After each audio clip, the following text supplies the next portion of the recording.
Nani ji, I am curious. I have heard you talking of heaven and of hell in your stories.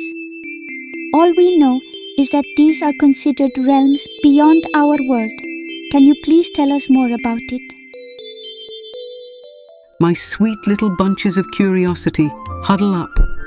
I've got a very interesting story to tell you about heaven and hell, and not from another world, but this one here.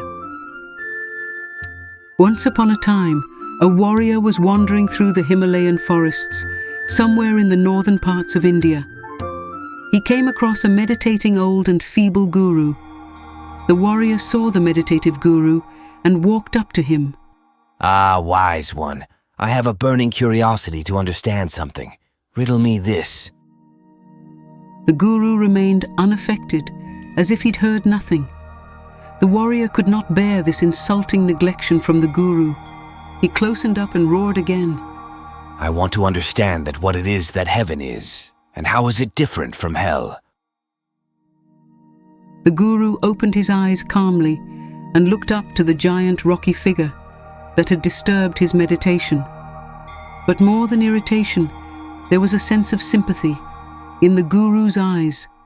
The warrior's pride could not take this. I asked you the difference between heaven and hell.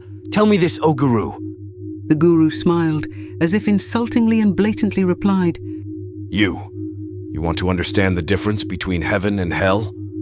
You whose face smirks of ugliness, whose eyes are but mere beads that feel light yet see nothing, who smells of repulsion, who creates a ruckus wherever he goes, whose mere presence is enough to disgust the joy out of any living soul. You want to know the difference between heaven and hell? Huh, as if you'd understand it. The warrior raged furiously.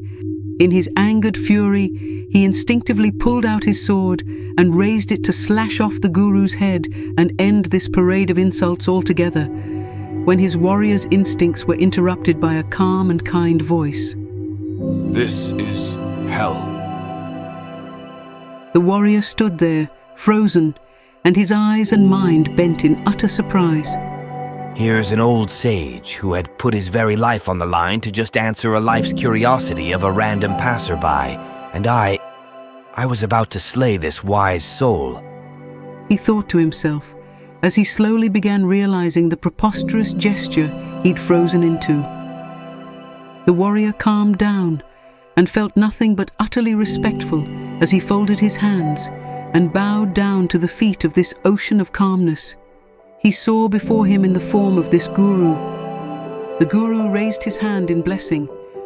And this is heaven. So, kids, in the calmness and wisdom of a guru's feet, we experience what's referred to as heaven.